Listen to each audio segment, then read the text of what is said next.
네, 토요일 아침에 또 이렇게 와주셔서 감사드리고요. 잘 쓰고 계신 분들도 있고, 좀 막 이렇게 쓰는데 또 막 일상생활 바빠서 또 못 하시는 분도 있는데, 일단, 매일 쓰는 습관 기르는 그런 프로젝트니까, 선생님들 너무 좀 부담 갖지 마시고, 오늘은 좀 스킬적인 부분에 좀, 관점을 두고 말씀을 좀 드릴까 해요. 그래서, 어, 일단은, 아직도 저도 그렇고, 선생님도 그렇고, 어떠세요? 글쓰기가 아직 어려우시죠? 나는 아직도 어렵다 1번. 그래도 쓰기가 더 쉬워졌다 2번 한번 남겨주시겠어요? 채팅창에 1번. 네, 좋습니다. 네, 1번. 우리 뭐 김연 선배님 이제 또 잘 쓰시니까 아직. 네네. 왜 어려울까요? 저는 이렇게 생각이 들어요. 우리 이사 선배님이나 어미 선배님도 그렇지만 저도 아직 그래요. 막 쓰다 보면은 이게 글쓰기를 하다 보면 아직도 내 현재 상태를 인정하지를 못할 경우가 생기잖아요. 그러니까 다 내려놓는다고 했는데 쓰다 보면은 아, 이걸 내도 써야 되나? 아, 어떡하지?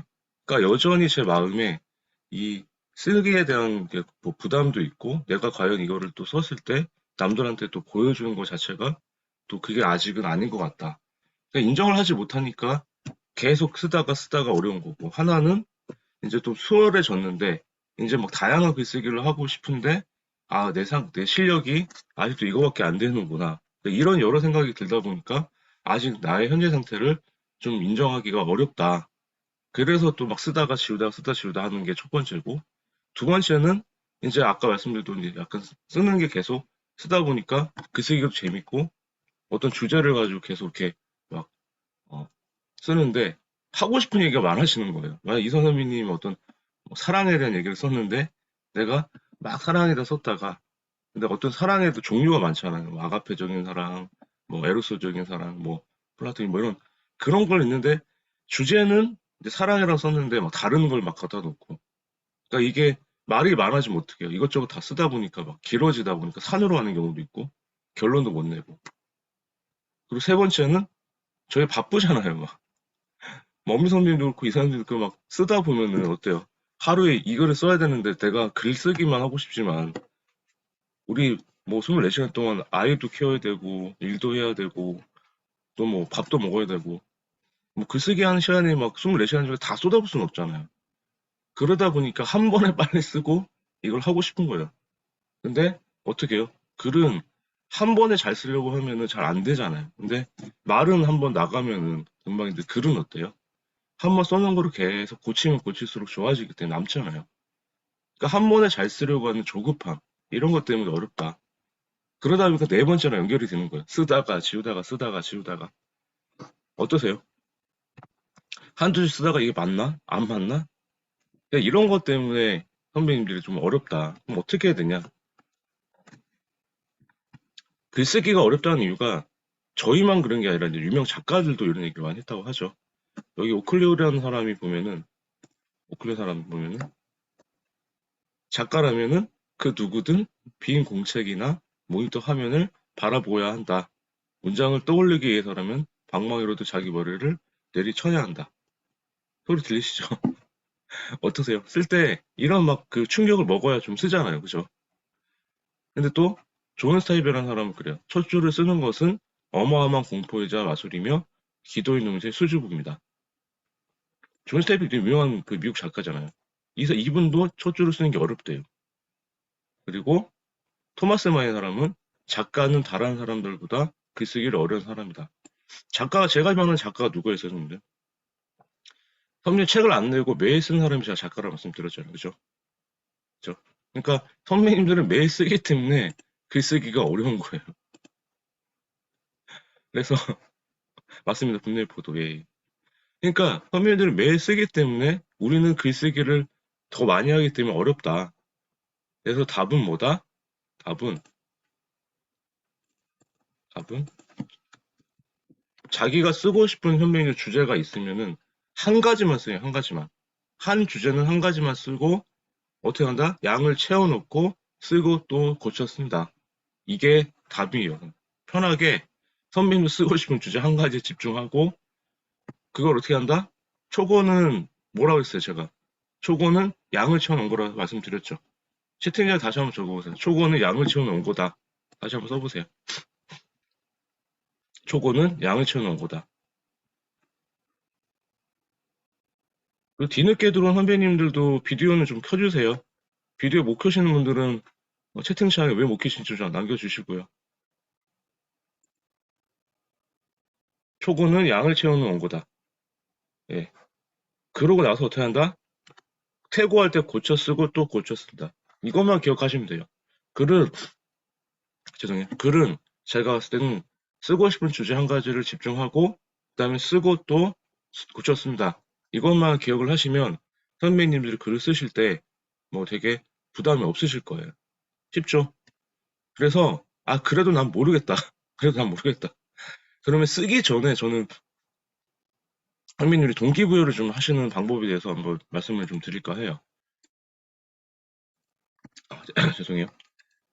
일단 보시면은 저 같은 경우는 그래요. 쓰기 전에 저는 이 세상에서 가장 멋진 글을 쓰는 작가라고 일단 눈을 감고 10초 정도를 이렇게 눈을 감고 이렇게 셉니다.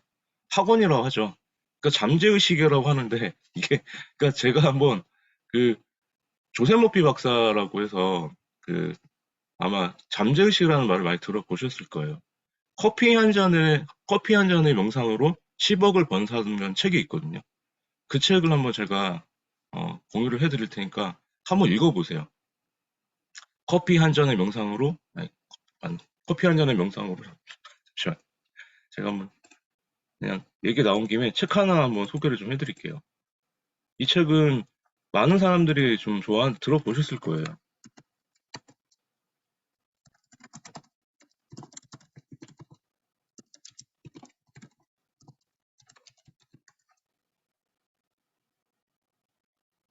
커피 한 잔의 명상으로 10억을 번 사람들은 책이 있거든요.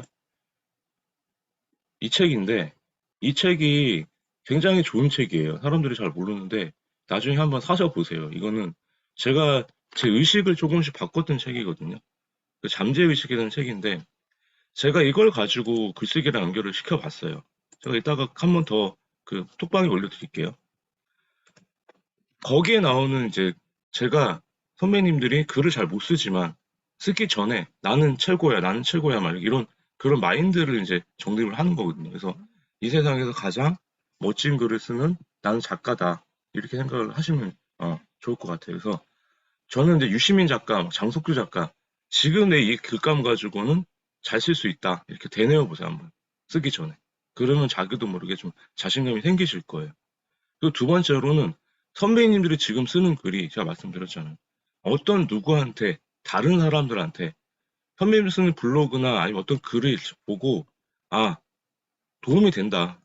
지금 여기 계신 우리 이성환 선배님이나 엄미성 선배님이나 우리 뭐 진선미가 이렇게 그 글들이 나는 내가 봤을 때 못 쓰는 것 같아. 우리 김정 선배도 그렇고. 근데 저도 그래요. 제가 쓴 글이 잘 썼는지 못 썼는지는 둘째 치더라도 이 글을 보고 누군가가 힘을 얻었어요. 공감이 돼요. 덕분에 제가 오늘 할 수 있었습니다. 이런 댓글이나 이런 얘기를 들으면은 더 쓰고 싶다라니까요. 그게 동기부여가 생기는 거예요, 계속. 그리고 세 번째로 남들 글 쓴 거 비교하지 마시고 비교는 할 수 있어요. 이선환 선배님이 엄미선 선배님 글 쓴 글을 보고 비교를 할 수 있고 진 선배님이 김현 선배님 쓴 글을 보고 비교를 할 수가 있는데 그거는 이 사람이 어떻게 썼는지 이 주제를 가지고 어떻게 풀어냈는지 이걸 비교하는 거지. 읽으면서 너무 잘 썼어. 내 글은 너무 초라해. 이게 아니잖아요. 그죠? 자기가 쓴 글만 비교를 하시면 되는 거예요. 어제 못 썼다면 오늘 조금씩 나아진다.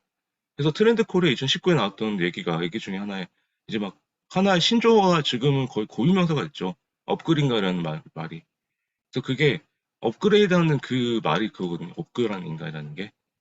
글쓰기도 저는 그래요. 어제 못 썼으면 오늘 잘 쓰면 되고 오늘 못 쓰면 내일 잘 쓰면 되고 제가 지금까지 계속 다작하는 이유가 지난번에 나왔던 책이 뭐 닥치고 글쓰기가 제 개인 저서 9번째 책인데 이번에 10번째 책을 계약을 했거든요. 그저께. 그러면 저는 그냥 계속 이 책이 정말 잘 됐으면 좋겠다라는 생각이 들었는데 그냥 조금씩 더 나아지면 되겠구나. 그래서 지금 생각할 때 제일 첫 번째 책보단 지금 책이 그래도 뭐 더 잘 읽힙니다. 도움이 됩니다. 이런 말 들을 때마다 그래서 쓰는 힘이 생기는 것 같아요. 그래서 선배님들이 세 가지를 가지고 글쓰기 전에 동기부여 방법을 좀 한번 해보시면 좋겠어요. 쓰고 난 뒤에도. 근데 저는 이 세 가지가 아마 글쓰기 선배님들이 나는 대단해. 막 그렇게 하면서 쓰면은 좀 더 쉽지 않을까 말씀을 드리고 싶어요. 그래서 오늘은 지난주에 제가 그 글쓰기 템플릿 중에 가장 쉽게 쓸 수 있는 방법 중에 하나가 경험, 감정, 인용, 결론 말씀드렸죠. 그죠? 근데 오늘은 그 기본 두 번째로 선배님들이 뭐 그 정보성 글이나 아니면 누굴 상대방을 설득하는 글을 이제 쓰실 때는 이 프렙 구조를 좀 쓰셨으면 좋겠다. 아, 죄송해요. 어제 좀 말을 좀 많이 하다 보니까 목이 좀 가라앉았는데 좀 천천히 얘기 좀 해보겠습니다. PREP라고 해서 이제 프렙 공식을 있거든요. 이게 글쓰기에 선배님이 봤을 때 가장 쉽게 쓸 수 있는 이제 공식 중에 하나예요. 하버드도 그렇고 미국 영미권에서도 많이 쓰는 구성 방식인데 오늘 첫 번째는 이제 그걸 말씀드리고 싶은 거예요. 선배님들이 글을 쓸 때 왜 어려울까? 그게 구성 방식에 대해서 생각을 안 하시고 써서 그래요. 제가 지난주에 첫 번째로 제 글쓰기 템플릿 중에 하나 뭐였어요? 채팅창에 다시 한번 적어보세요. 경험, 감정, 인용, 결론. 경험, 감정, 인용, 결론도 쓴다. 저는 자기 개발이든 일상 글 쓸 때 가장 쉽게 쓸 수 있는 구성 방식이 감정, 그 주제에 대해서 제일 처음에 선배님들 경험을 쓰고, 그 다음에 그거에 대한 감정을 적고, 그 다음에 그 감정에서 느낀 가치와 의미를 독자들한테 어떤 메시지를 전달해 줄까라는 걸 결론을 내는 게, 그게 이제 경험, 감정, 인용, 결론인데, 그 글이 짧으면 어떻다? 다른, 그 주제의 다른 책이나 어디에서 인용을 해서 갖고 온다. 그렇게 쓴다는 거예요. 경험, 감정, 인용, 결론 순으로 쓰고, 그래서 그거는 이제 일상 얘기 쓰실 때 많이 쓰는 건데, 그래도 이제 정보성 글이나 아니면 선배님들이 어떤 누구한테 뭐 논증하는 글을 쓸 때는 이 프렙 공식을 많이 써요. 그래서 PER 리필을 해가지고 우리말로 할 때는 이제 양갈식을 하거든요. 양갈식 글을 많이 쓴다고 하잖아요. 보통 두 갈식, 미갈식, 양갈식 들어보셨을 거예요. 그 주제를 어떻게 풀어내는 그 구성 방식에 대해서. 그래서 두 갈식은 주제를 제일 먼저 풀어내고 그다음에 풀어내는 거고 미갈식은 어떤 근거를 대고 마지막에 주제를 푸는 게 미갈식인 거고 양갈식은 처음에도 주제를 때리고 근거를 댄 다음에 마지막에 한번 그 주제에 대해서 한번 더 재주장을 하는 게 양갈식이에요. 그래서 초보 작가들은 이 양갈식으로 쓰는 게 가장 좋은데 이게 프렙 구조예요. 프렙 구조. 그래서 PER, EP 약자를 따가지고 포인트 제일 처음에 선배님들이 그 글감에 관한 어떤 핵심에 대한 주제를 적는 거고 처음에 주제를 적는 거고 그 다음에 그 주제에 대한 근거를 적는 거고 그 근거에 대한 예시를 적는 거고 그 다음 한번 핵심을 다시 한번 재조하는 거다. 한번 보여드릴게요. 어떻게 쓰는지.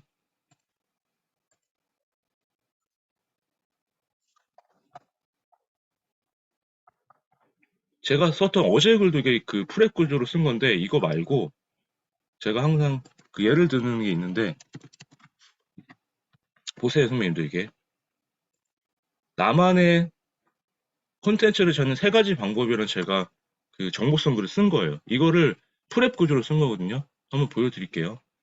일단 제가 앞에는 지금 이게 P예요, P. 제가 오늘 쓰고자 하는 P가 세 가지 콘텐츠를 받는 방법에 대한 거를 오늘 알려주겠다 제가 쓴 거예요. 그래서 선배님들 제가 콘텐츠를 찾는 방법에서 글을 써보세요. 그러면은 이렇게 쓰는 거예요. 쟤는 그 구조 자체를. 정보성 글이나 누구를 설득하는 글은 프랩 구조로 써라. 이게 첫 번째 오늘 메시지예요. 그래서 처음에는 바로 콘텐츠를 알려줄게. 이렇게 쓸 수가 있는데 그럼 글이 너무 맹맹하잖아요. 그래서 앞에는 제가 이 글을 쓰게 된 배경을 이렇게 적은 거예요. 콘텐츠에 대한 거를 뭐 많이 들어보셨을 거예요. 뭐 아이를 키우신 분들은 난 캐리 언니 하면서 이렇게 뭐 그 장난감 소개하는 유튜버 있잖아요. 그 헤이진이라고. 그 유튜버도 장난감을 소개를 한 건데 그게 콘텐츠가 돼가지고 돈을 벌잖아요. 그죠? 그래서 그 사람도 그 배경을 제가 적은 거예요. 그런 다음에 제가 콘텐츠를 어떻게 찾을 수 있을까? 이거에 대해서 제가 이게 P가 되는 거예요. P. 오늘 제가 만약 엄미 선배님이나 이선 선배님이나 지은 선배님 난 진짜 모르겠다.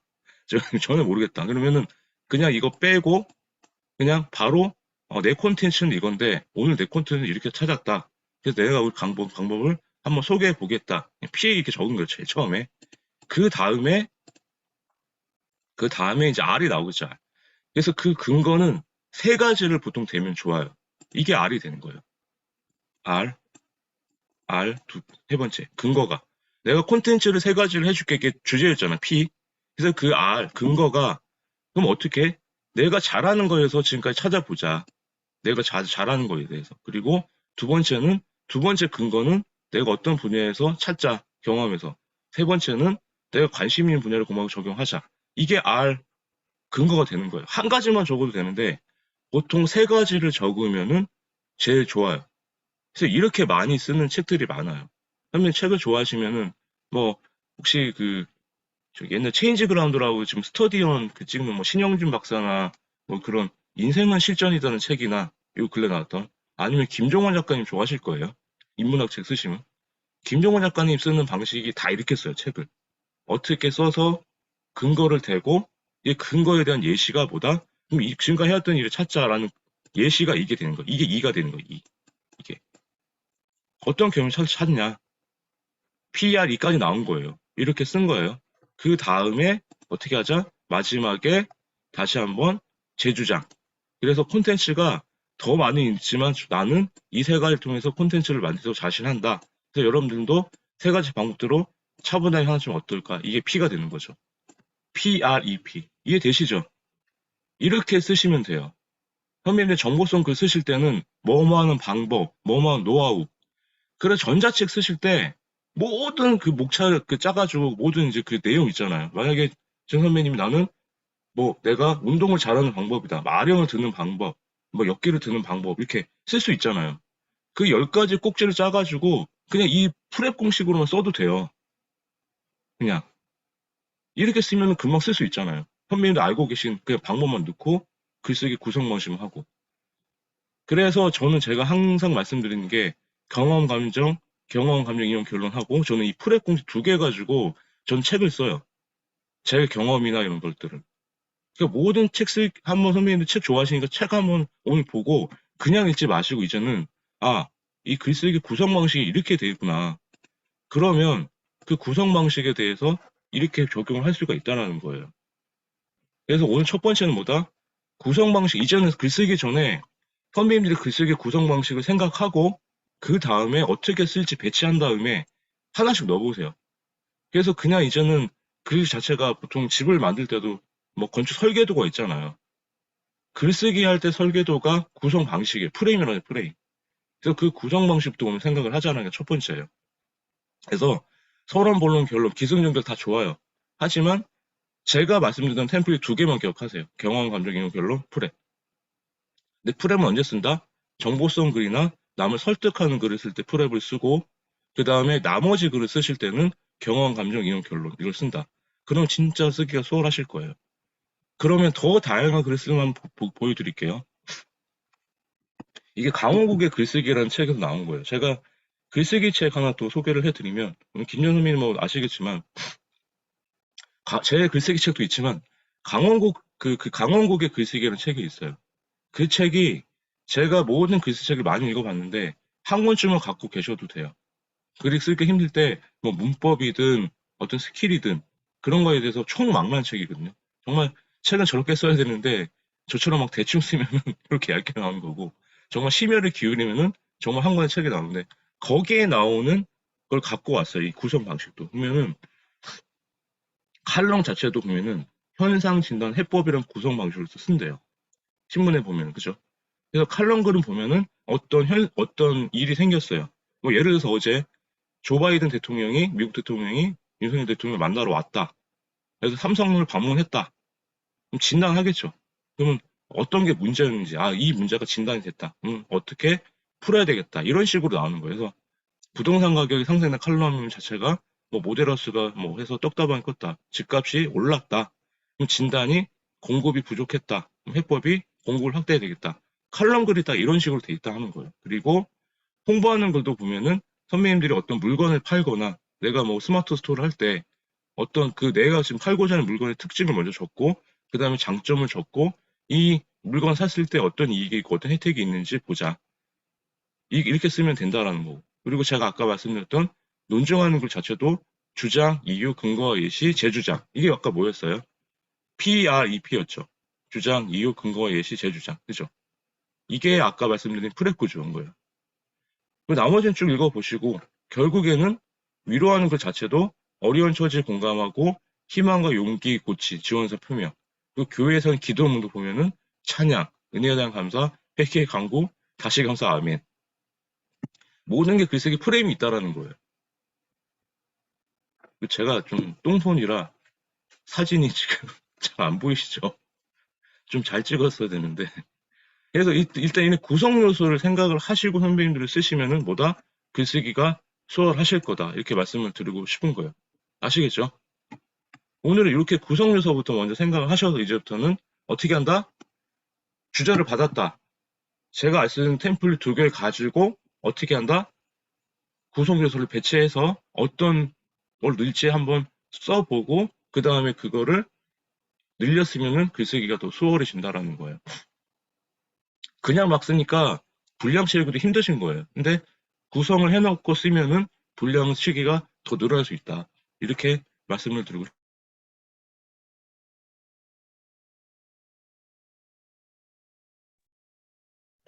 작가님 지금 음소거가 되셨어요. 예, 알고 있습니다. 그래서 독자가 공감할 수 있는 글쓰기를 한번 보여드리면은, 그러니까 보통 선배님들 보면은 이제 시시콜콜하게 그 막 이렇게 나열하고 이렇게 하는 그런 게 있는데, 이제는 그렇게 쓰지 마시고 공감할 수 있는 글쓰기는 지난주에 말씀드렸죠. 선배님들 어떤 경험을 가지고 극복을 하고 어떤 거를 했는데 이게 보면 뭐라 그랬어요?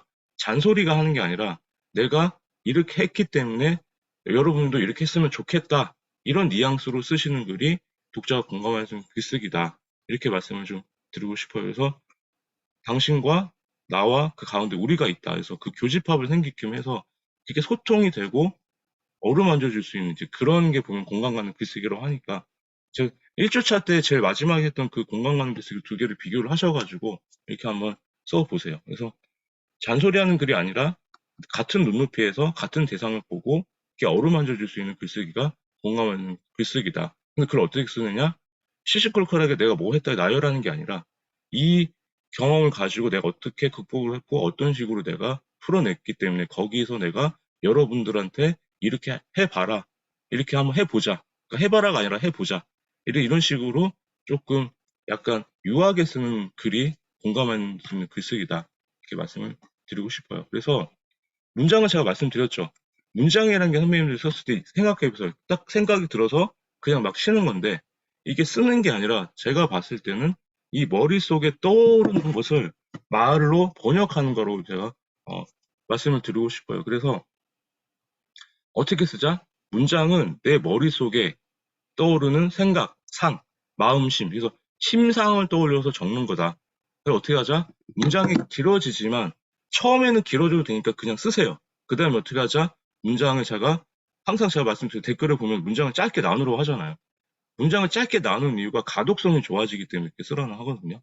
근데 선배님들이 가독성이 좋아지기 때문에 어떻게 쓰자? 문장은 짧게, 내용은 쉽게.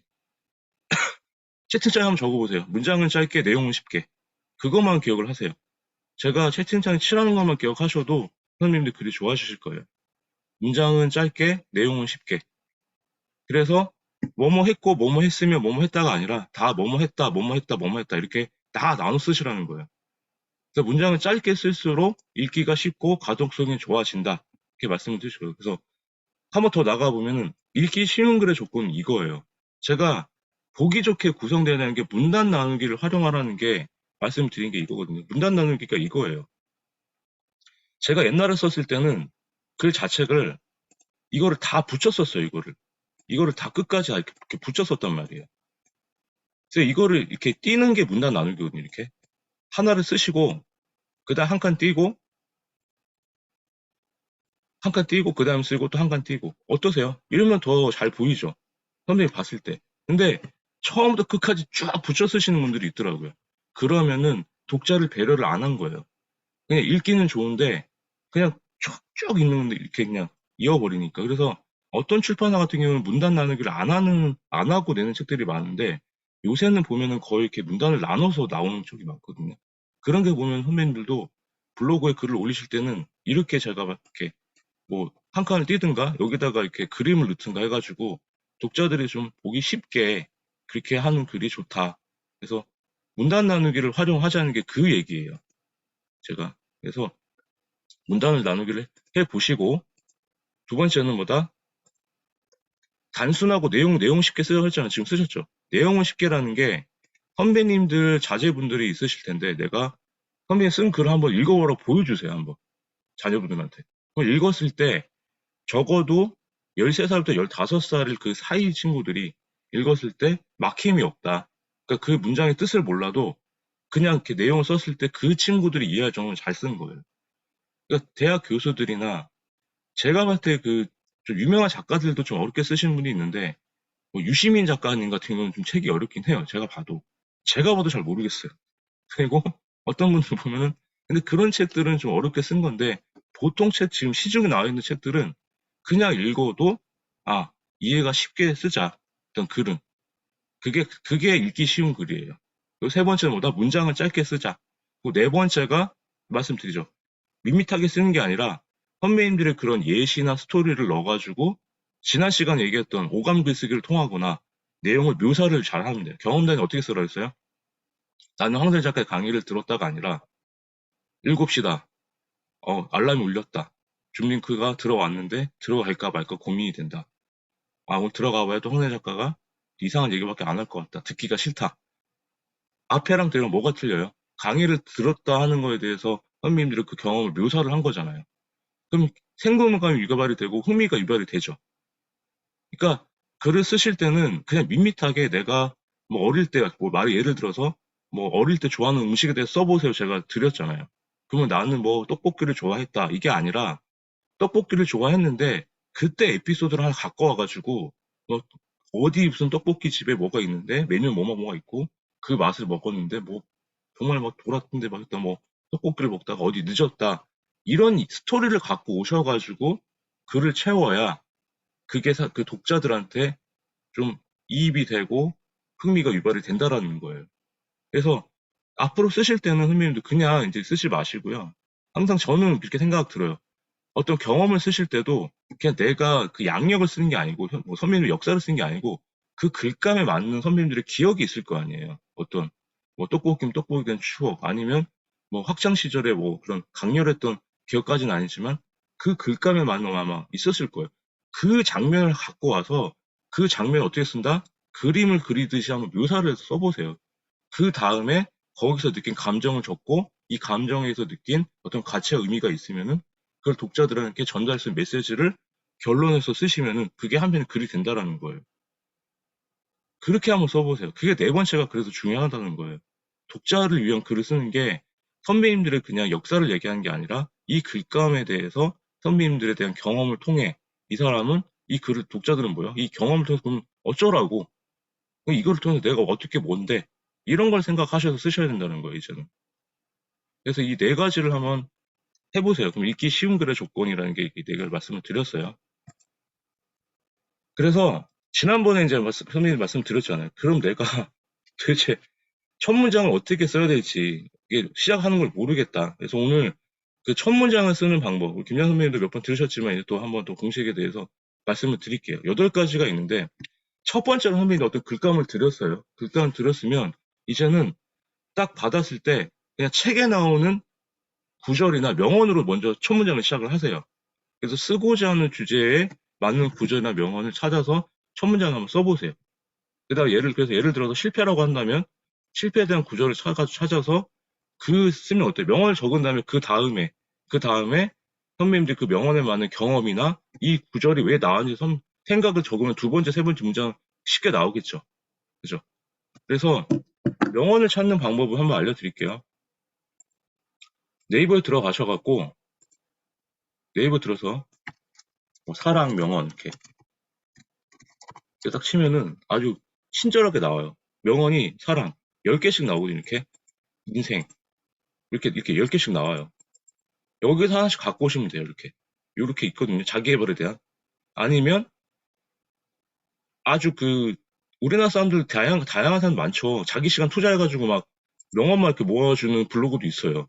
이런 데 들어가셔가지고 이런 데에서 갖고 오는 거예요. 박완서 작가님이, 선생님이 선 뭐 어떤 구절을 하나 갖고 와서 내가 쓰고자 하는 주제랑 맞으면은 첫 번째 문장을 적고 그 다음에 자기 생각을 풀어내세요.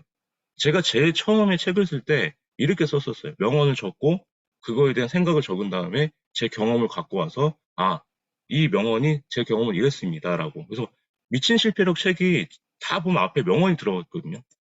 그래서 그렇게 하니까 진짜 쉽게 쓸 수가 있더라고요. 아시겠죠? 그럼 여기서 또 하나 질문이 나오겠는데 명언을 다 갖다 써도 됩니까? 저작권에 안 걸립니까? 저작권에 걸릴 수도 있고 안 걸릴 수도 있는데 만약에 외국 사람들, 예를 들어서 외국 사람들이 한 쏘셨어요. 뭐 살아있는 사람이. 근데 그 외국 사람들이 바쁜 사람이 선배님들 글 보고 야, 내 글 왜 갖다 썼어? 그걸 한국말로 할까요? 영어로 쓰겠죠?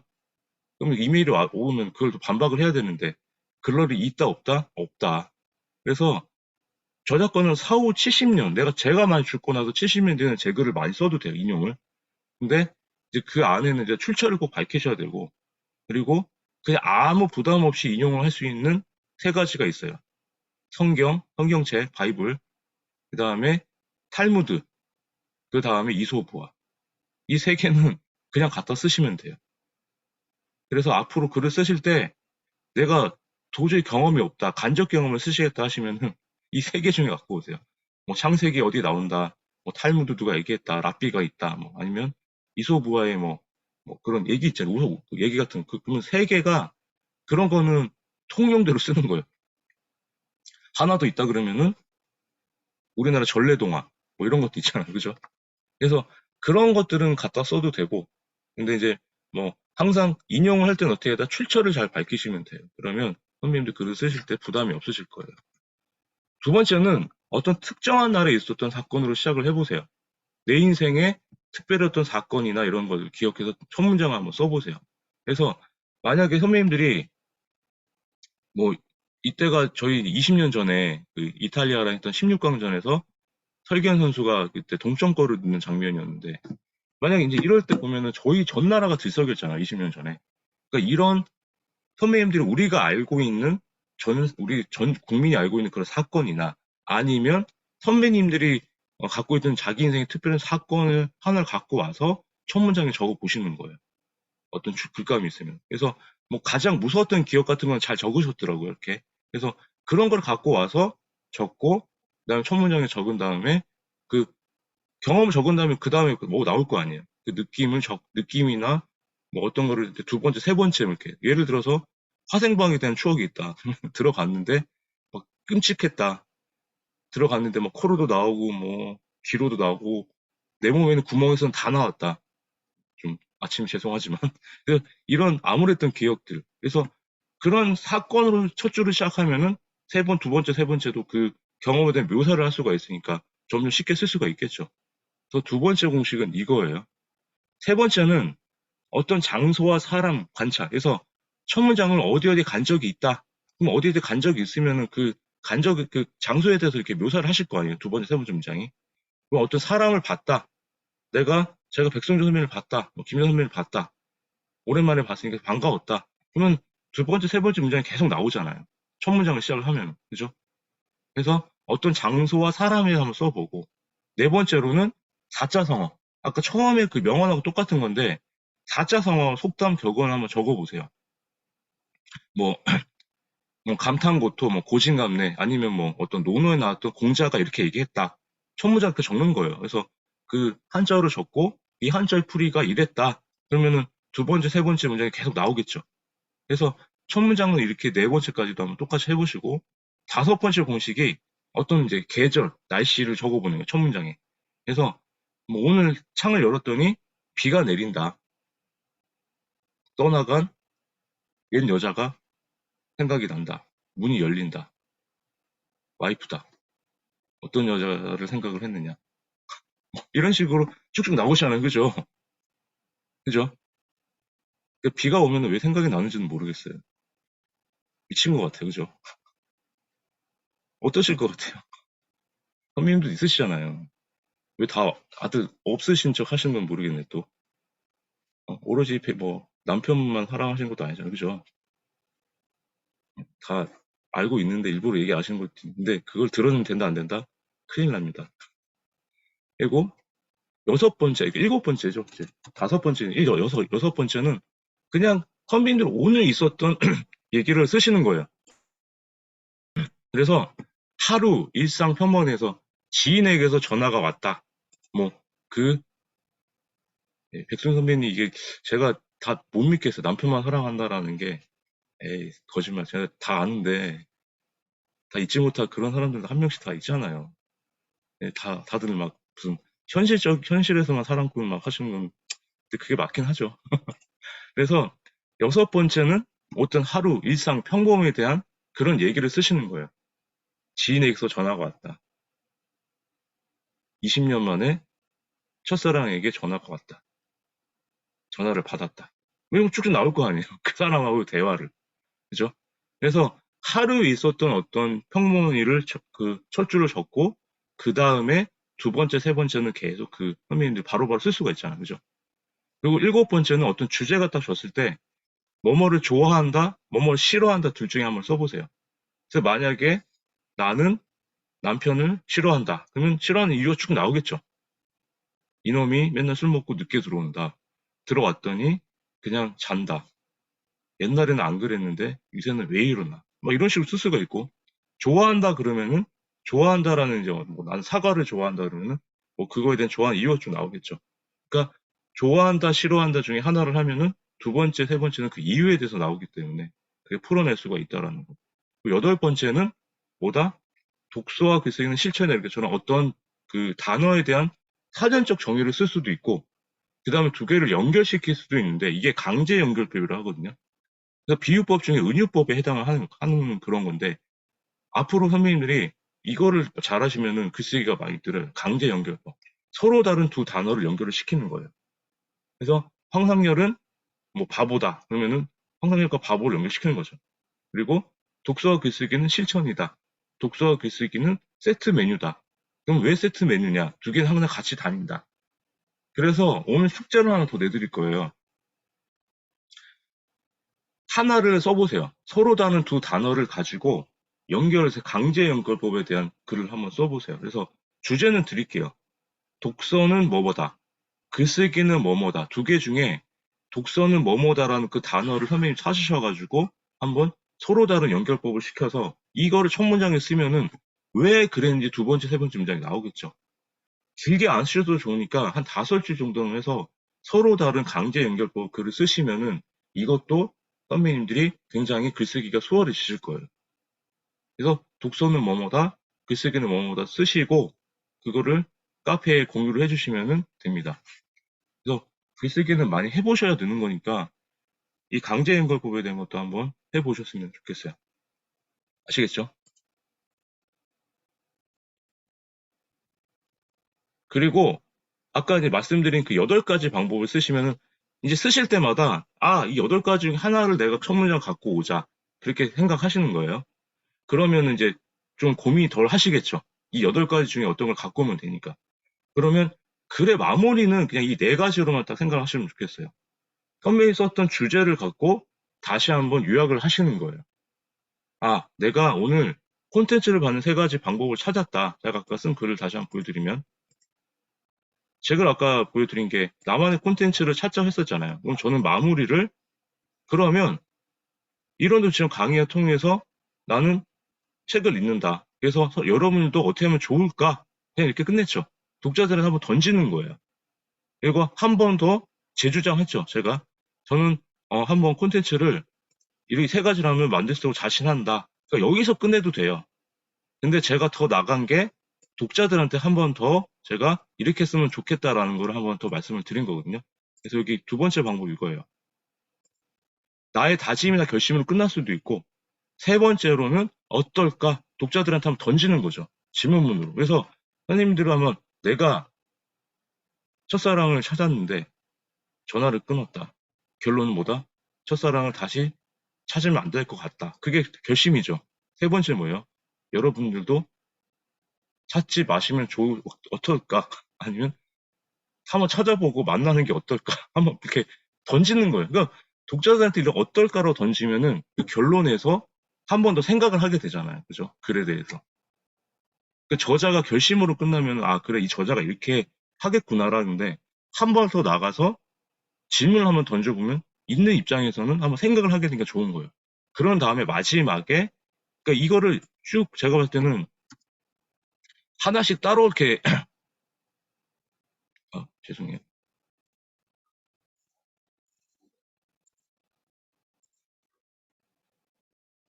화면 보이시죠? 다시 보이시죠? 일단 이거를 따로따로 이렇게 보셔도 돼요. 하나씩. 근데 이거를 다 합쳐가지고 이렇게 볼 수도 있는 거예요. 처음에 내용 요약하고, 그 다음 결심을 쓰시고, 그 다음 어떨까 한 다음에 마지막에 명언이나 속담을 딱 박으면은 어떻다? 딱 좋아진다. 하나의 글이 된다. 그래서 저는 제가 가장 많이 봤던 그 중에 하나가 한번 제가 소개를 해둔 게 있는데, 화면 나중에 보면은 따뜻한 하루 편지라고 아마 그때 그 짧게 짧게 오는 그런 글들이 있거든요. 따뜻한 하루라는 그 사이트가 있는데, 그러니까 이 따뜻한 하루라는 게 이제 제가 이제 막 매일 이렇게 좋은 글이 하나씩 와요. 이렇게 이 따뜻한 하루 여기서. 그래서 여기 보면은 여기에서 쓰는 이제 그 글들이 보통 그 결론을 그렇게 많이 내거든요. 한번 보여드리면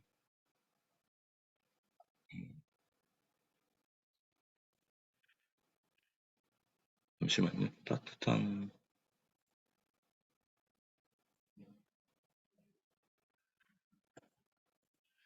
그렇지.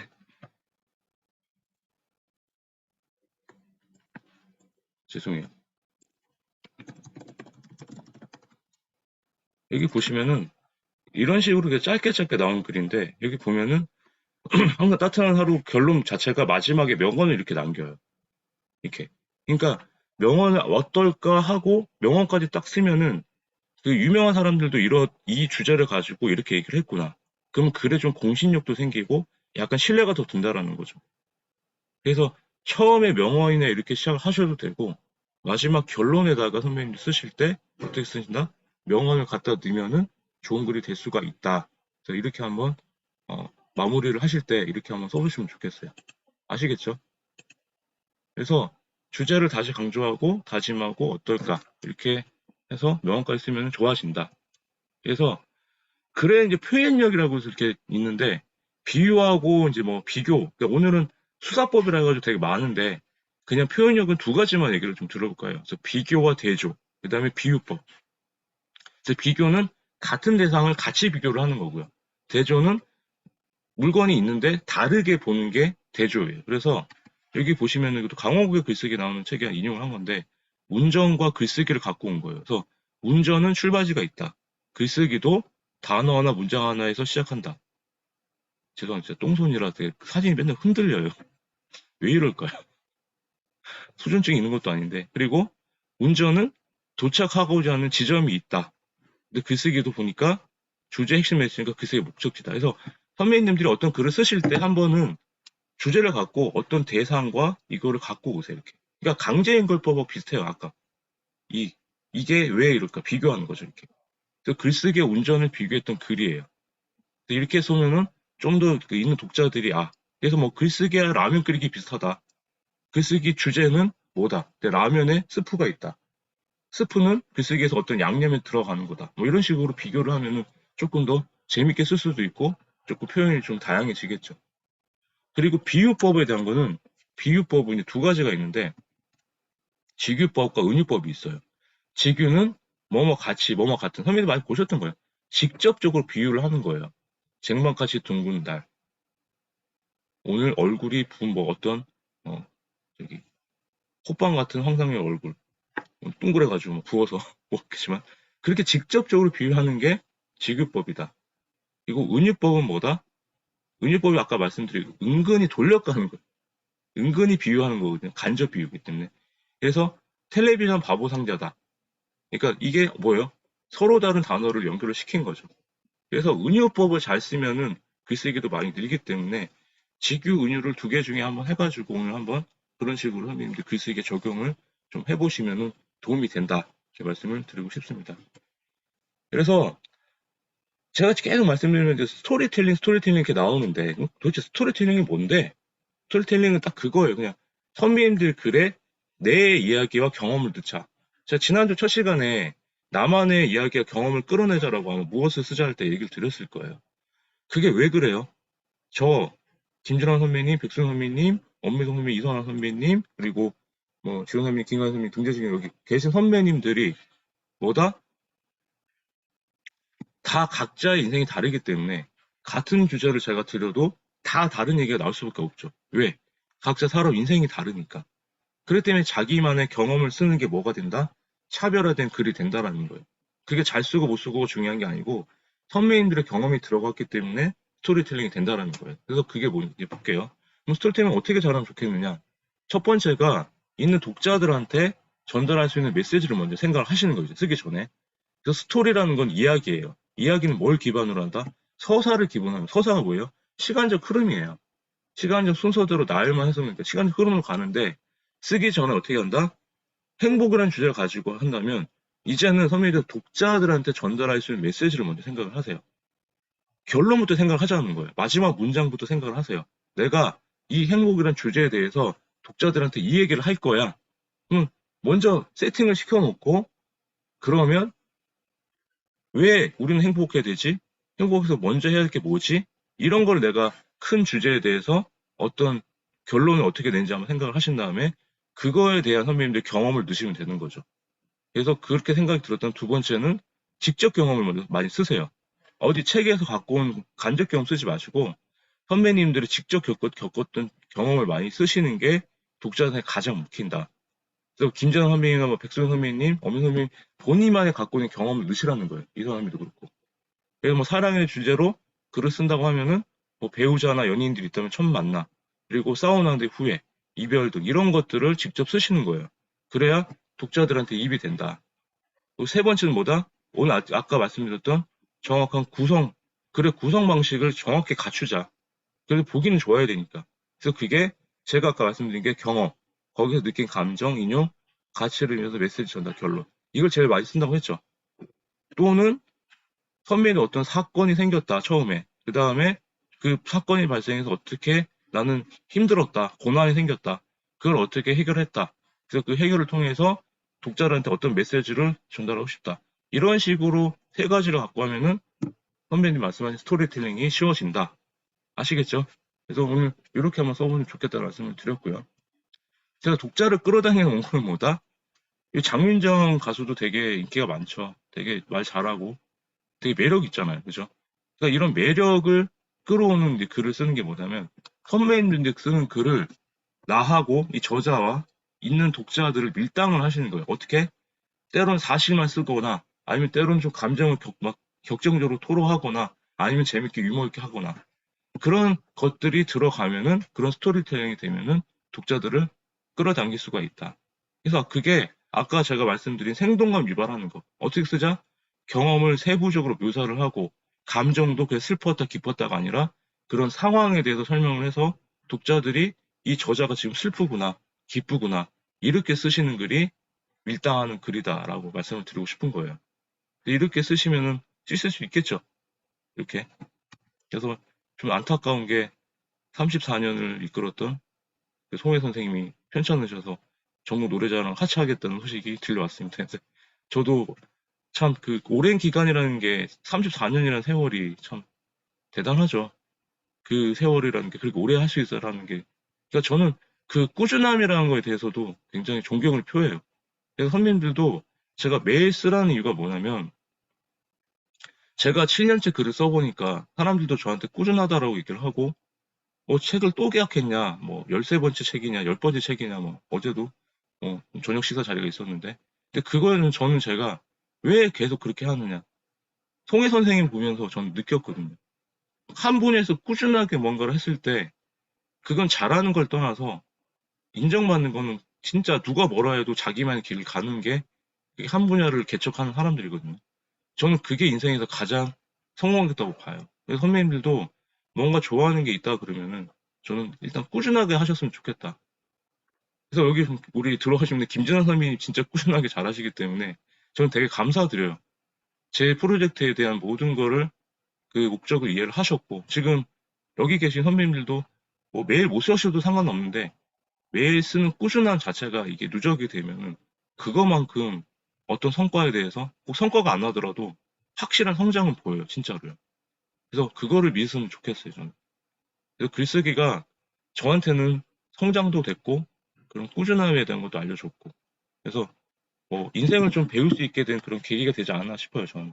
그래서 그냥 하는 게 아니라 매일 조금씩 무언가를 쌓이면은 그게 선배님들의 인생에 정말 도움이 되실 겁니다. 그래서 글쓰기도 그렇게 해 보셨으면 좋겠어요. 그래서 이제는 선배님들 제가 이제 그 글쓰기 스킬을 알려드렸는데 그럼 이제 에세이 글 같은 거 한번 써보고 싶다 하시면은 이렇게 한번 써보면 좋겠어요. 살면서 좋았던 추억 하나 있으시죠? 아팠던 경험 다 있으실 거예요. 없으신가요? 있잖아요, 다들. 그냥 집, 회사 이렇게만 다니셨어요? 그것도 뭐 되겠죠. 사람이라면 다 있습니다. 그래서 기억이 안 나시면은 한번 기억을 떠올려 보고 종이를 꺼내가지고 한번 적어 보세요. 간단하게 무슨 일이 있었는지 메모를 하시고 계속 쓰다 보면은 이게 소재로 되니까.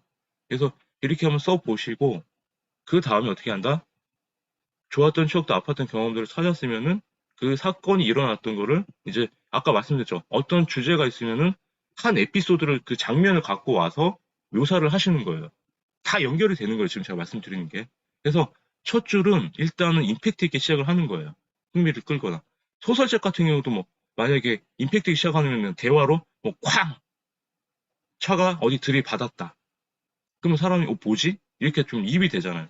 그래서 첫 문장을 쓰실 때도 아까 그 8가지 공식 중에 쓰실 때 그냥 밋밋하게 쓰셔도 되는데 그냥 조금 누구한테 전화가 왔다. 따르릉 뭐 이렇게 의성어도 좀 넣고 해가지고 조금 독자들이 봤을 때 조금 임팩트 있게 흥미를 끄거나 이렇게 시작을 하시고 그 다음에 두 번째, 세 번째 문장들을 이 사건이 왜 이렇게 됐는지 이런 행동이나 대화 같은 거를 구체적으로 묘사를 해보세요. 그래서 감정은 직접적으로 드러나지 않더라도 비유를 적절하게 섞어서 독자로 하여금 판단하게 하는 것도 중요하다라는 겁니다. 그래서 제가 생각하는 좋은 에세이는 독자들이 이 글을 읽었을 때 어떤 생생하게 묘사를 하고 화제의 감정을 잘 따라가는 것이 중요하다.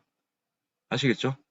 그래서 세 번째는 에세이는 일단 솔직해야 된다. 그래서 작가라는 사람은 에세이를 쓰실 때 정체성을 잘 드러내는 게 좀 좋다고 생각하거든요. 그래서 요새 뭐 젊은 작가들 중에 뭐 에세이 작가들 보면은 좀 되게 적나라하고 막 솔직한 친구들도 많아요. 그 뭐 MZ 세대들 보면은 약간 그런 게 있죠. 그래서 선배님들도 에세이 글 쓰실 때는 조금 투박하더라도 내 얘기를 진정성 있게 잘 드러내면은 그게 그 에세이를 보고 공감하고 울고 웃게 할 수 있기 때문에 그런 에세이 글이 좋다. 그래서 오늘 한번 에세이 글도 한번 써보세요. 그러니까 저는 제가 남자친구 좀 감성적이다 보니까 에세이 글도 좀 많이 쓰는 편인데 내가 이성적으로 생각하시면은 아까 말씀드린 이 세 가지 방법을 가지고 한번 써보세요. 분명히 아무리 냉혈한도 자기한테는 좋았던 추억이나 아팠던 경험은 하나씩은 있습니다. 분명히 히틀러도 있었을 거예요. 히틀러도 죽기 전에 내가 왜 2차 세계대전을 일으켰을까 하고 자기 머리에 권총을 뭐 자살했다는데 아마 그런 마지막에 그런 뭐 그 느낌이 오지 않았을까? 그런 해안이나 이런 것들. 그런 것들을 글로 옮길 수가 있잖아요. 그죠?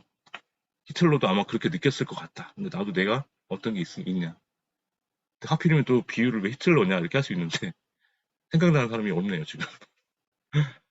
그리고 책을 읽고 나서 리뷰 쓰는 법은 제가 많이 소개를 해드렸었는데 항상 제가 글쓰기가 사람들이 어렵다는 게 구성 방식을 생각을 안 해서 어렵다는 거거든요.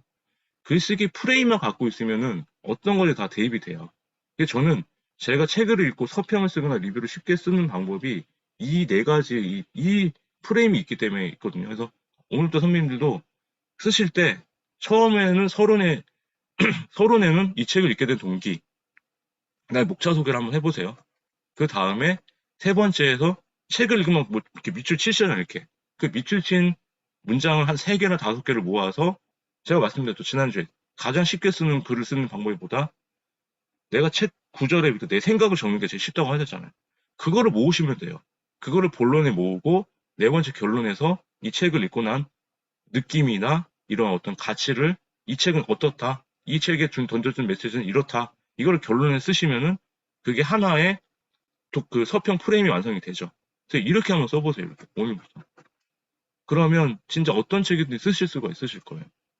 소설이나 시는 조금 힘든데 뭐 선생님도 소설 시 많이 안 읽잖아요. 솔직히 다른 책뭐 비문학 책 많이 읽으시니까 비문학 책 읽고 나서 이렇게 한번 써보셔라. 아니면 우리 김준호 선배님이 그 카페 24기, 25기 보면은 책 읽고 쓰신 글이 있으실 거예요. 그 서평도 되게 좋거든요. 요약하시는 것들. 간단간단하게. 자기만의 서평 프레임을 한번 만들어 보세요. 저는 김준호 선배님 서평도 되게 깔끔한 게 본인의 그런 프레임을 만드셨더라고요. 그래서 그렇게 쓰셔도 된다. 그래서 그 글에 대해서 자부심을 가져도 된다라고 말씀을 드리고 싶어요. 그래서 남들이 쓴 글을 보실 때는 아, 이 사람이 어떻게 구성 방식을 했고 어떻게 결론을 냈을까. 이걸 한번 눈여겨보시라는 거예요. 그냥 읽고 아, 잘 썼네. 나는 왜 이렇게 못 쓰지? 그거 생각하지 마시고 분석을 해보시라는 거예요. 남이 쓴 글을 보고. 그래야 발전이 있어요. 남이 쓴 글을 보고 이렇게 대입을 해볼까? 그러니까 저는 그렇게 많이 해봤거든요. 무턱대고 쓰는 게 아니고. 그래서 지금 제가 2주 동안 말씀드리는 거는 이제는 스킬적인 것도 좀 가미를 하고 그 다음에 남들이 썼던 글도 분석을 좀 해보고 아 이렇게도 해보고 저렇게도 해보고 이제 이렇게 방법을 하시는 거예요. 오늘부터 남은 이제 기간 동안은 이런 걸 갖고 적용을 하시면서 글을 써보세요. 에이 안 써야 되겠다. 이러셔도 돼요. 그럼 본인 선택이니까 제가 뭐라는 말씀 못 드리겠습니다. 그래서 온라인 글쓰기 같은 경우는 선배님들이 막 그냥 계속 뭐 이렇게 내가 뭐 귀찮게 하냐 하는데 지금은 SNS들 많이 하잖아요. 그래서 블로그나 브런치를 많이 하실 텐데 블로그도 선배님들 그냥 이제 일상글만 올리지 마시고요. 내 블로그에 대한 정체성을 먼저 생각을 하시고 내 블로그는 어떤 주제로 쓰겠다. 이거를 먼저 적은 다음에 그 주제가 정해지면은 만약에 저 같은 경우는 이제 독서와 글쓰기 블로그예요. 저는 그래서 맨날 제가 단상, 뭐 글쓰기, 뭐 이제 강의 후기 같은 건데 넣고 메인 주제가 있어야 되는 거예요. 그러니까 메인 주제가 결정이 되면은 그 메인 주제에 대한 서브 주제들, 세부 주제들은 일주일에 2개씩 적어도 2개씩만 해서 한 3개에서 6개월만 올려보세요. 그럼 만약 백순 선배님이 나는 만약에 투자 블로그다. 그럼 만약에 내가 지금 땅 투자에 대해 관심이 있다 그러면은 그냥 투자에 대한 이제 그 얘기를 쓰시는 거. 내가 어디 임장 갔다 온 거, 아니면 어떤 투자책을 봤는데 분석을 한 거, 아니면 그 투자책에 리뷰를 쓴 거. 그런 주제들을 매일 써도 되는데 쉽지 않으면은 일주일에 2개씩 해서 3개월, 6개월 올려보세요. 꾸준하게. 그러면 사람들이 들어오고 이 사람이 이 사람은 어떤 내가 봤을 때는 이런 거에 대한 이 블로그가 이런 전문가네. 그래서 저는 제가 글쓰기 전문가가 아니에요, 사실은. 근데 저는 매일 썼던 사람이 누적이 되고 글쓰기 책을 제가 내다 보니까 이제는 글쓰기를 전문가다. 뭐 글쓰기 선생님이다. 이렇게 소리를 듣는 게 이렇게 해본 거예요, 제가. 그러니까 일단은 뭐든지, 아까 말씀드렸잖아요. 처음에 반응이 없는 거 두려워하지 마시고 일단 쓴 거는 다 뿌리세요. 이제는. 단톡방에 계시면은 선배님 쓰시는 거 다 올리시라고 그냥. 이렇게. 거기서 강퇴당해도 되니까 일단 올리세요. 그러면 일단 올려야 나를 알려야 이렇게 들어오실 거 아니에요. 가만히 있는데 누가 찾아와요. 내가 유재석된 거 내가 싸이도 아닌데. 그런 사람들이 일단은 들이대가지고 대중적 인기가 얻었으니까 알아보니까 가만히 서 찾아오는 거잖아요. 그죠? 어떤 인플루언서도 그렇고. 저도 아직 제가 뭐 유명 작가도 아니니까 그나마 이제 뭐 조금 사람들이 알아보기 때문에 쌓이다 보니까 아, 황상렬의 사람은 이런 걸 하는구나. 글쓰기도 하고 뭘 하는구나. 이렇게 되는 거죠. 그런 다음에 어디 돈 내고 블로그 상위 노출이든 그런 걸 배우세요. 뭐 아무것도 안 하고 막 상위 노출 뭐 가가지고 뭐 쓰지도 않는데 상위 뭐 키워드가 어디서 나와요. 선배님도 그게 블로그에 썼던 글이 누적이 돼야 거기서도 노출이 되고 뭐가 나오잖아요. 그러니까 일단은 항상 제가 말씀드리는 게 글쓰기뿐만 아니라 뭐든 저는 그렇게 말씀드리고 싶어요. 단순하게 무식하게 하세요, 그냥. 처음에는. 글쓰기도 그렇고, 독서도 그렇고, 투자도 그렇고, 뭐든 무식하게 그냥 내가 하는 방법만, 내가 아는 방법만 하세요, 그냥. 내가 모르는 건 하지 마시고요. 괜히 뱁새 따라 항상 뭐, 있잖아요. 막, 가랑 찢어진다 하잖아요. 그게 똑같은 말이거든요, 저는.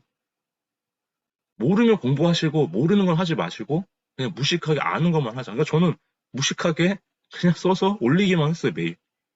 그러니까 블로그가 늘어나고, 블로그 좀 디자인이 안 좋으니까 디자인 하는데 좀 찾아가지고, 아, 이렇게 하면 좀 이쁘게 꾸밀 수 있네? 하나씩 이렇게 들어간 거예요. 강의도 그냥 제가 하다 보니까 피드백 받아서 연습하고 이렇게 또 하게 된 거죠. 그래서 온라인 글쓰기도 그렇게 하시면 선배님들한테 저는 말씀을 드리고 싶은 거예요. 아시겠죠? 그래서 항상 글쓰기를 하다 보면은 만나는 끝판왕이 있어요. 그분이 다산 정약용 선생님과 또 그 연암 박지원 선생님인데, 연암 박지원 선생님 같은 경우는 조금 이제 약간 호불호가 좀 있고, 다산 정약용 같은 분은 또 약간 보면은 많이 좋아요. 많은 분들이. 그래서 다산 정약용 선생님 같은 경우가 아시죠? 그 자산후보 영화 보면은 그 둘째 형 정약전과 그다음에 정약용 넷째인데, 그 천주교 박해당하고 나서 그 정조가 죽고 나서 천주교 박해를 받고 1800년도에 유배를 가게 되죠. 18년 동안 그 유배에 가서 거기서 이제 정약용은 본인이 되게 해방이 됐다고 생각하고, 원래 독서와 글쓰기를 좋아했던 사람인지라 그냥 하루 종일 글을 쓰고 하루 종일 책만 봤던 사람이에요. 제가 그러고 그렇게 살고 싶거든요, 사실. 근데 뭐 그게 지금상 여건이 안 되니까. 그래서 다산 정약용이 그렇게 해서 500권의 책을 내고 마지막에 돌아오고 나서 이제 글쓰기 책을 하나 낸 게 거기에 나온 내용이 이겁니다. 보시면 다 아는 내용이에요. 글을 쓸 때는 가닥을 잘 잡아야 한다. 적절한 예시와 알맞은 내용은 글의 설득을 강화한다. 무작정 누르는 갈피를 잡을 수가 없다. 글 쓰는 사람이 흥분하면 독자들을 외면한다. 쓰는 사람이 말이 나오는 글에 힘이 빠진다. 조목, 목차를 갖춰 신뢰, 예시를 얹어 글에 힘이 붙는다. 먼저 핵심 키워드를 잡아라. 갈 길을 알고 가라. 다 뭐예요? 다 지금 말씀드린 거잖아요. 그죠? 옛날에도 시대만 틀렸을 뿐이지, 그냥 한자로 이렇게 썼을 뿐이지, 글쓰기 구조나 사람이 쓰는 글쓰기는 다 똑같았다, 이런 얘기예요. 그래서 요거를 선생님이 한번 또 적용 한번 해보셔라. 자, 이제 마지막으로 가겠습니다. 글을 잘 쓰는 방법 첫 번째는 선배님도 아까 말씀드린 스토리텔링으로 푸셨으면 좋겠다. 그래서 글을 잘 쓴다는 것보다 그러니까 잘 쓴다라는 게 뭐 잘 쓰는 게 아니라 좀 수월하게 쓴다는 것보다 내 경험과 지식, 감정 등을 얼마나 잘 드러내야 하는 것이다. 그래서 경험을 어떻게 쓰자? 시간 단위로 잘라 생생하게 묘사하자 말씀드렸었죠. 그리고 지식은 뭐다? 내가 알고 있는 지식은, 내용은 쉽고 재밌게 쓰자. 내용을 쉽게 쓰자라는 거고요. 감정은 뭐다? 내 감정 있는 그대로 솔직하게 쓰는데, 슬펐다, 기뻤다, 직접적으로 언급하지 말고 뭐다? 그 상황을 써가지고 독자들이 이 저자가 진짜 슬픈가? 기쁜가? 이렇게 판단할 수 있게 쓰라는 거예요. 그게 뭐다? 감정적 묘사라고 하죠. 그래서 이렇게 한번 써보자. 두 번째는 독자는 내가 얼마나 글을 자신이 관심이 없다고 생각하세요. 그래서 도움이 되거나 공감이 되거나, 그래서 작가는 독자에게 어떤 도움을 줄 수 있는지 그것만 생각하시라는 거예요. 선생님도 이제는 잘 쓰고 못 쓰고가 아니라 내가 이 글을 해서 어떤 메시지를 던질 수 있는지만 생각하시는 거예요. 그래서 그 경험이나 공감이나 위로를 줄 수 있는지만 생각하고 글을 쓰자. 아시겠죠? 그렇게 쓰는 게 가장 선생님들이 쉽게 쓸 수가 있다. 그리고 한 개 글은 한 개 주제만 생각하자. 이것저것 욕심내다가는 한 줄도 못 쓰는 일이 많기 때문에 한 개 주제만 생각하고 단순하게 오직 하나만 생각하자. 말씀을 드리고 싶은 거예요. 아시겠죠? 그리고 책을 읽다가 좋은 구조는 어떻게 하자? 필사에서 나만의 문장으로 다시 바꾸자고 말씀드렸죠. 필사는 이거 뭐예요? 문장을 모으는 게 아니라 그냥 선생님들이 갖고 있던 어떤 글을 갖고 와서 그 좋은 문장을 그 상황에 대입해가지고 바꾸면 많은 도움이 되실 거예요. 그래서 앞으로 어떤 글을 쓰실 때 어떻게 하자? 좋은 문장을 내 상황에 많이 대입해서 바꾸면 많이 도움이 될 거다. 이렇게 하시면 좋을 것 같아요. 그리고 아까 글쓰기 동기부여 방법 중에 하나 있었죠. 화면 쓰실 때 글쓰기가 되게 의식하면서 쓰는 게 힘들어요. 처음엔 되게 의식하면서 쓰는데 쓰면 더 쓰다 보면 어떠세요? 몰입하게 되죠. 선배님 쓰다 보면. 그러니까 무의식적으로 나는 편하게, 그 잠재의식이 편하게 해서 이렇게 나는 좀 편하게 쓰자. 그럼 나도 모르게 거기에 빠져들기 때문에 긴장을 풀고 쓰시면 좋을 것 같다. 이렇게 말씀을 드리고 싶어요. 그리고 한 번 쓰고 어떻게 하지? 초보는 양을 채워놓고 그 다음에 계속 고치면 좋은 글이 된다 했었죠. 그래서 제가 항상 말씀드린 게 한 번 쓰기 시작하면 끝까지 분량을 채워라 말씀드렸죠. 그 분량을 채우지 않으면 완성이 안 되기 때문에 한 번 쓰고 어떻게 하자? 계속 고쳐자. 태고 하면 더 좋아질 수밖에 없다. 그래서 우리가 잘 아는 해밍웨이도 뭐 누린가와 바다, 어떤 뭐 누구를 종을 늘리나 이런 책을 썼을 때 400번의 태고를 거쳤다고 하는데 뭐 타자기로 쳤겠죠. 옛날에 이렇게 막 아니면 글로 썼든지. 항상 하는 의문이 드는데 정말 400번을 고쳤을까? 일단은 유명해지면 유명인이 똥을 싸도 그 사람한테 박수를 친다고 하잖아요. 그죠? 해밍웨이가 4번을 고쳐놓고 400번을 고쳤는지 어떻게 알아, 그죠? 4번 고쳐놓고 난 400번 고쳤습니다. 이러면 아 그런가 보다. 제가 가가지고 진짜 400번 고치셨냐고 따지진 않을 거 아니에요. 근데 제가 태고를 해본 결과 400번은 고칠 수 없다. 저 사람은 400번을 고친다면은 하루에 하나씩 고친 거라고 생각이 들어요, 만약에. 그러면 365일인데 1년이 1년 넘게 그 책을 고쳤다고요? 아, 그건 말이 안 된다. 그래서 계속 제 죽을 때까지 퀘스천 마크를 달고 그런 글을 한번 써볼 거예요. 해밍이가 정말 400번의 태고를 했을까? 이제 찾아가는 거죠, 이제. 그것도 하나의 컨텐츠가 되겠네요. 해밍웨이가 진짜 400번을 고쳤을까 해서 해밍웨이 발자취를 따라가는 거죠. 그래놓고선 정말 400번을 고쳤다는 사람이 나타나면 그 흔적을 찾으면은 제 죽기 전에 저는 제 미션을 또 완성하는 거거든요. 어쨌든 글쓰기 자체는 태고가 근데 생명이긴 해요. 계속 고치면 글이 좋아지거든요. 빼면 뺄수록. 근데 태고가 정말 상당히 힘들어요. 나중에 책 쓰기 하시면은 선배님들이 전자책은 모르겠는데 종이책에 가게 되면은 이제 계약을 하고 그 출간까지 한 6개월의 시간이 있거든요. 한 3개월, 6개월 정도. 그럼 그 안에 막 태고를 해요. 편집자랑 같이. 진짜 너무 막 예민하고 너무 막 이렇게 좀 뭐죠? 이렇게 되게 잔소리 많은 편집자를 만나면은 피곤해요. 고치고 보내면 또 빨간 펜으로 또 가요. 이렇게 하세요. 그러면 만약에 저 같은 경우는 이제 4번, 5번 했어요. 그럼 편집자가 이렇게 고치지 않았냐 그러면은 항상 말씀드리지만 나중에 책 쓰기 하실 때 계약서에 보면 작가가 갑이고 출판사가 을이에요. 근데 출판사가 갑처럼 행동을 해요. 이렇게 고치라면 다 말 듣고 하잖아요. 인쇄 주면 줄게 고맙습니다. 근데 계약서는 분명히 제가 갑이거든요. 근데 왜 을이 될지 모르겠어요. 근데 계속 짜증나게 하니까 그때는 이제 제가 갑절해도 되고 도저히 못 고치니까 당신이 다 고쳐라. 저 맨날 그러거든요. 한 4번 하고 나서. 그럼 편집자가 갑자기 왜 그러냐 그러면 나는 더 이상 내 글 보면 토 나온다. 진짜 태고로 계속하면 선배님이 썼던 글을 또 고친다고 생각하면 자기가 썼던 글을 계속 고치는 것만 고역이 없거든요. 그래서 나중에 책 쓰기 하실 때 만약에 했다. 그러면 편집자한테 집어 던지세요. 그러면 편집자가 알아서 줍니다. 그런 마음도 있으니까. 근데 지금 쓰신 글 같은 경우 선배님들은 한번 쓰시고 그냥 올리지 마시고 한 번, 2번 정도는 태고를 하시는데 태고는 어떻게 한다?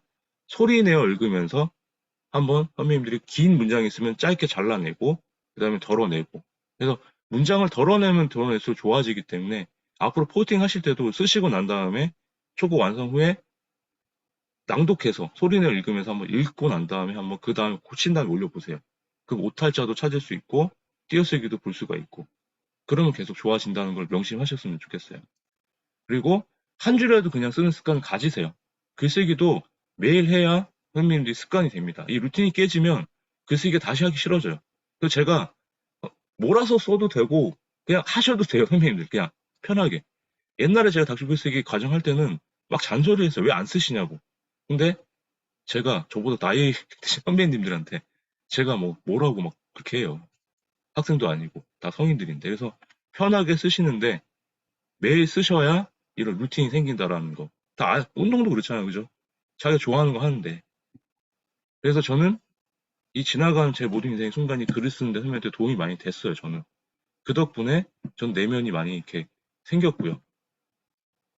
그 덕분에 내면이 단단해짐을 많이 느낍니다. 그래서 글쓰기 자체가 저한테는 제가 진짜 10년 전에 해고를 당하고 나서 되게 힘들었어요. 그냥 고통을 마주하고 싶어가지고 쉽지 않아서 그냥,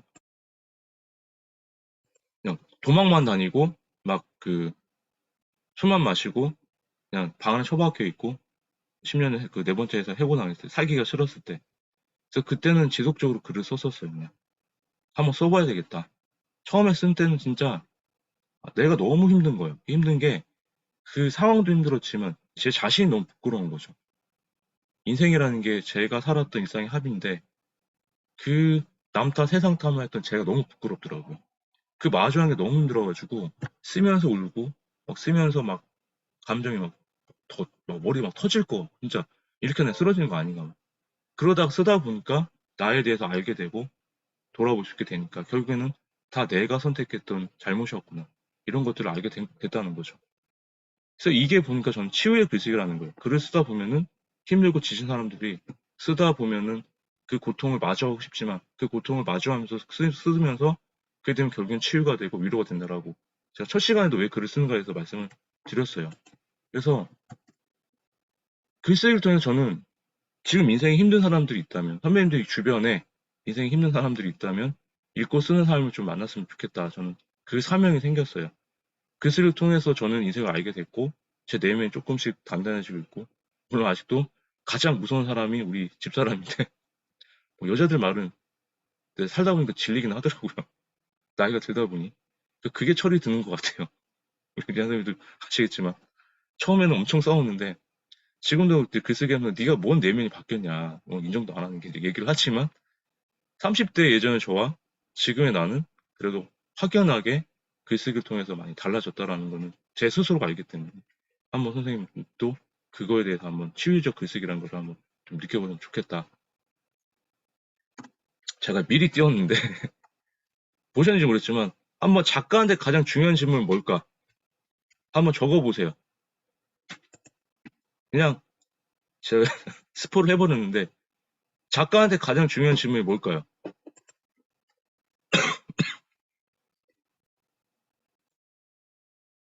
채팅에 한번 적어보세요.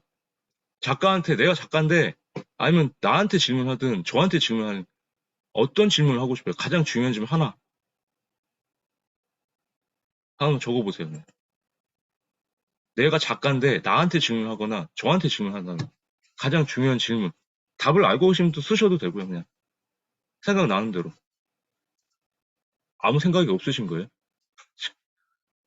글을 왜 쓰는가? 좋습니다. 예, 또 왜 글을 쓰나요? 예, 또, 또 모르겠다. 알겠습니다. 하여튼 뭐 참여를 잘 해주셔서 좋습니다. 예, 답은 왜 어떻게 무엇을 쓰고 있는가가 아니라 지금 내가 매일 쓰고 있는가. 작가란 사람은 제가 말씀드렸잖아요. 왜 어떻게 무엇을 쓰는 것도 중요하지만 쓰지도 않는데 그 다음에 나오겠어요? 책 한 권 내고 나서 작가님이라 하고 서로 부르긴 하는데 그 다음에 글을 안 써요. 책을 내고 나서는 저자들이 작가라고 하는데 글을 안 써요. 전 진짜 그게 너무 꼴보기 싫고 진짜 싫거든요. 제 입장에서는. 작가라고 하면은 그걸 하는 사람이잖아요. 글을 쓰는 사람이 작가인데 책 한 권 내고 나서 작가 흉내 내는 것도 아니고 선민한테 지금 내가 왜 쓰고 있는가에 대해서 한번 자문을 해보셨으면 좋겠어요. 그래서 매일 쓰는 사람이 작가다라는 거죠. 이게 먼저 돼야 지금 선배님들이 채팅창에 올려줄 때 그게 나옵니다. 매일 쓰고 있는가에 대해서 한번 자문을 해보시고 그래서 나탈리 골드버그라는 그 뼛속까지 내려가서 써라라는 책 쓰신 분 한번 마지막 추천책이에요. 뼛속까지 내려가서 써라도 한번 꼭 읽어보세요. 이거는 글쓰기에 대한 어떤 좀 동기부여인데 되게 좀 색다른 관점에서 썼던 글쓰기 책이에요. 옛날 책이긴 한데 거기에서 나온 게 글쓰기는 글쓰기를 통해서만 배울 수가 있고 글쓰기를 통해서만 실력이 는다라는 거. 그래서 뭐든 매일 쓰고 뭘 해봐야 늘 수밖에 없다. 그러니까 실력이 는다라는 게 내가 예전보다 지금 내가 더 수월해졌네 이러면 실력이 는 거잖아요. 그죠? 내가 아니까 성장을 보니까 알기 때문에. 그래서 그렇게 한번 해보시면 좋겠다. 그래서 마지막으로 이제는 지금까지 선배님들이 글쓰기 제가 다 보고 저도 이제 막 시간 내서 보는데 잘 쓰고 계시고요. 지금까지 잊고 살았던 선배님들 그 삶에 대해서 발견하고 해석하는 작업이라고 생각을 합니다. 현재 내가 잘 살았던 현재 내가 힘들었던 또 그 시절에 잘 버티고 버텼던 과거의 나를 보듬고 위로하는 작업이 글쓰기라고 생각이 들어요. 그래서 선배님들 지난 나의 삶과 평범한 현재 일상 이야기에 현재 잘 살아오셨잖아요. 남들이 쓴 걸 비교하지 마시고 항상 말씀드리는 거 저는 자신만의 글 쓰라는 게 뭐냐면 자신만의 잘 살아온 인생을 쓰자라는 거기 때문에 남들이 선배님들이 왜 글을 그렇게 쓰세요? 그딴 식으로 왜 그렇게 하세요? 그거 자체가 선배님들 인생을 그 사람들이 무시한다고 생각밖에 안 되는 거예요. 얼마나 잘났길래 그러면. 그렇기 때문에 선배님의 그 잘 살아온 삶과 지금 잘 살아가고 계신 그 일상 이야기에 선배님이 독자들한테 어떤 메시지를 줄 수 있는 그런 가치를 부여한다는 마음으로 그냥 편하게 쓰셨으면 좋겠어요. 그게 제가 닥치고 글쓰기를 한 명만 오셔도 그냥 제 메시지를 전달해줬던 저는 그 마음이에요. 그래서 저는 함께 해주시고 함께 써주셔서 정말 감사드려요. 그게. 그래서 잘 쓰는 글은 없기 때문에 선배님들은 글은 선배님께 못 쓰기 때문에 어떻게 하자? 선배님들 글 쓰시면 자신만의 향기가 날 수밖에 없다라는 거. 김전 선배님 쓰면 김전 선배님만의 그 향기가 나실 거고, 백준 선배님, 백승현 선배님만의 뭐 장미 향기가 날 수도 있는 거고, 각자만의 그 고유 향기가 나는 글이기 때문에 누가 그 향기에 죄를 뿌리고 그러면 그 사람은 전 악취가 난다고 생각이 들 거예요. 그렇기 때문에 선배님들 글을 쓰시면 좋을 것 같다는 말씀을 드리고 싶어요. 그래서 저는 제가 좋아하는 작가님이 뭐 선배님도 좋아하실 텐데 김종원 작가님은 되게 좋아해요. 김종원 작가님이 글을 항상 매일 쓰세요. 그 다작의 화신이에요. 그죠? 그래서 김종원 작가님 쓰신 뭐 요새 신과안도 보면은 이 마지막 질문의 책인데 인문학 책인데 하여튼 다양한 글쓰기를 하시는 저한테는 어떻게 롤 모델 같은 분이세요. 그래서 이제 개인적으로도 좀 이제 알게 돼서 저는 또 그 팬심에 또 만나게 된 거죠. 뭐 선배님들이 저를 좋아하신다면 이제 황단 작가를 뭐 만나는 거 비슷한 그런데 그분이 썼던 글 중에 하나가 이거예요. 그대 자신을 밀어라. 그게 최고의 재능이니까. 절망하지 말라. 인생 전반기는 원래 잘 풀린 시기가 아니다. 저는 이거 글쓰기에 비유를 하고 싶었어요. 원래 처음에는 잘 안 써져요. 근데 뭐다?